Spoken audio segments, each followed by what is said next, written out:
আমার সামনে তিনটা মজার খবর আছে, মজার খবর নিঃসন্দেহে, কারণ কিছু এর মধ্যে গোমর আছে।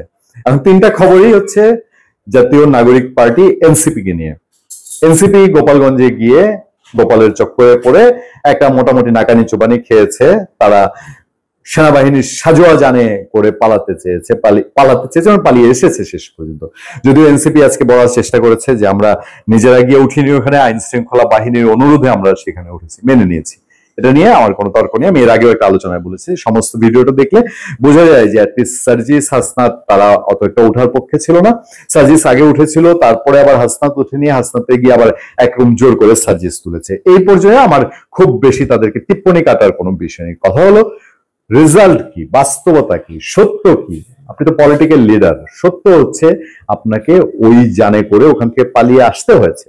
আমরা কখনোই চাই না, আমাদের কখনো এরকম না যে সেদিন আপনাদের যদি কোনো ক্ষয়ক্ষতি হয়ে যেত আমরা খুশি হতাম না, দ্যাট, কিন্তু সেদিন তো এরকম হওয়ার অবস্থায় আপনারা পড়েছিলেন যে আপনাদের সেই লোকবল, লোকভিত্তি, লোক সমর্থন নাই। আপনারা সেখানে গিয়েছেন সারা দেশের আইন শৃঙ্খলা বাহিনীর সমস্ত সাপোর্টকে নিয়ে। বাংলাদেশে এই প্রথম বলতে গেলে ট্যাঙ্ক কামান, রাইফেল, স্ট্যান্ডগান সবকিছু নিয়ে একটা রাজনৈতিক দলকে সমাবেশ করার জন্য যেতে হয়েছে, যেটা বিরল। আপনি শেখ হাসিনাকে আপনি বলেন স্বৈরাচার, সেই স্বৈরাচারও যে সাজোয়া যান পাশে রেখে তার তীব্র খারাপ সময়ও গিয়ে সমাবেশ করতে হয়নি। খালেদা জিয়ার বিরুদ্ধে তীব্র আন্দোলনে বাংলাদেশ কলাপস করেছিল 90-এর দশকে, আপনাদের মনে আছে কিনা? সেই সময় খালেদা জিয়াকে গিয়ে ক্যান্টনমেন্ট থেকে এভাবে বের হতে হয়নি, ক্যান্টনমেন্টে এভাবে ঢুকতেও হয়নি তার নিজের বাসায়, বা তিনি সভা সমাবেশ করেছিলেন, তাকে করে এই সাজোয়া জানে উঠতে হয়নি। তার চেয়ে যদি বলেন যে বড় স্বৈরাচার হোসেন মোহাম্মদ এরশাদ, তাকেও বাংলাদেশের মানুষ দেখেনি। আপনাদেরকে দেখেছে, কারণ আপনারা কোনোভাবে 2-4-5 জন মিলে আর 150-200 লোক মিলিয়ে আপনারা কোথাও গিয়ে সমাবেশ করছেন, আবার সেখান থেকে আসছেন। কাহিনীটা এখানে না, কাহিনীটা হয়ে গেছে কি, বিএনপি একটা সন্তুষ্টির মধ্যে আছে, একটা মজা নেয়ার পাল্লায় আছে। একদিকে শেখ হাসিনা দূর থেকে হাসছেন, অনেকেই তো বলে যে শেখ হাসিনা এখন দূর থেকে হাসতেছে এসব দেখে, আর বিএনপি হাসতেছে আমাদের সঙ্গে পাঙ্গাটা নিছো।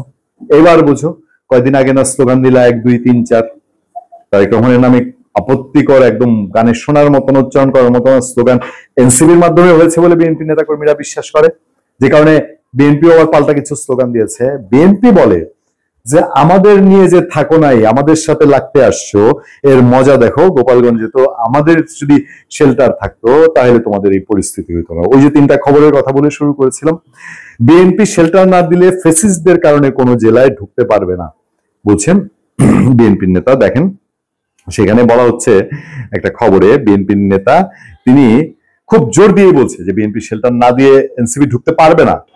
বিএনপির নেতারা দেখবেন চারদিকে বলা বলি করছে। আপনারা আজকের কাগজের নিউজে দেখবেন, আজকের কাগজ পত্রিকায় নিউজ আছে, সেখানেও এই হেডলাইন করা হয়েছে যে বিএনপি যদি শেল্টার না দেয় তাহলে বিএনপি নেতারা দাবি করছেন এনসিপি কোন জেলায় ঠিক মতো ঢুকতে পারবে না।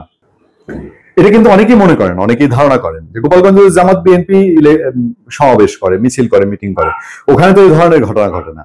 এবার কর্নেল অলি আরেকটা কথা বলছেন। কর্নেল অলি বলছেন যে কিছু বিকৃত মস্তিষ্কের লোক ছাত্রদের দল গঠনে বুদ্ধি দিয়েছে। তিনি একটা প্রোগ্রামে এই কথা বলছেন। তিনি বলছেন যে আরো অনেক ঘটনা বাকি রয়ে গেছে, এখন মাত্র ট্রেইলার শুরু, খেলা শুরু হয়নি। এই কথাটা রাজনীতিতে খুব চলছে, দেখবেন অনেকেই বলে খেলার প্রথম পার্ট মাত্র হয়ে গেল, এখন দ্বিতীয় পার্টে পা দিয়েছে, তৃতীয় অংশ, খেলার তৃতীয় অংশ এখনো বাকি আছে।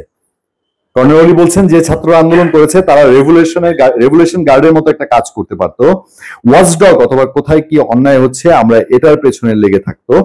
আজকে সেটা না করে তারা নিজের একটা রাজনৈতিক দল গঠন করেছে, এখানে কিছু বিকৃত মস্তিষ্কের লোক তাদেরকে বুদ্ধি দিয়েছে।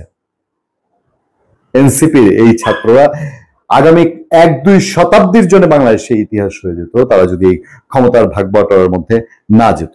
চলুন আরেকটা খবরে নজর দিই। সেই খবরে আলোচিত এনসিপির নেত্রী নীলা ইসরাফিল, কেন কি কারণে আলোচিত আমি সেটাই যেতে চাই না, তাকে অত হাইলাইটেড করার মতো ব্যক্তিত্ব রাখেন কিনা এই প্রশ্ন অনেক জায়গায় আছে। তিনি বলছেন যে এনসিপির নৈতিকতা নিয়ে প্রশ্ন তুলেছেন। এতদিনে অরিন্দম, এতক্ষণে অরিন্দম কহিলা বিষাদে নৈতিকতা নিয়ে প্রশ্ন তুলেছেন দলটির সদস্য নীলা ইসরাফিল। দলের যুগ্ম আহ্বায়ক সারোয়ার তোষার বিরুদ্ধে নানা অভিযোগ ওঠার পরে তিনি বিএনপির সাথে কেওয়াস করে কতদূর এগোবে এনসিপি হচ্ছে না বলে অভিযোগ করেছেন তিনি। এখন এই দল নিয়ে কোথায় কি প্রত্যাশা শুধু এইটুকুই। মানুষ কি বলে যে আজকে এই ডক্টর ইউনূস সরকার না থাকুক, ডক্টর ইউনূস সরকার না থাকলে এই যে সাজুয়া জানে করে পালিয়ে আসা এই সিচুয়েশন থাকবে না। তাহলে আর্মি বিজেপি তাদের পাহারায়, পুলিশ পাহারায় তাদের সমাবেশ করারও ঘটনা ঘটবে না। তারপরে কি হবে? তারপরে তারা প্রেস বিজ্ঞপ্তি নির্ভর কোনো দল হবে। এই টাইপের কিংস পার্টির সিল তো তাদের উপরে পড়ে গেছে। কত কিংস পার্টি এলো গেল বাংলাদেশে। এনসিপি তাদের লোক সমাগমের দিক থেকে এগিয়ে না গিয়ে তারা কেন মবের দিকে বা মবকে তারা বারবারই নানান ভাবে জাস্টিফাই করার চেষ্টা করে?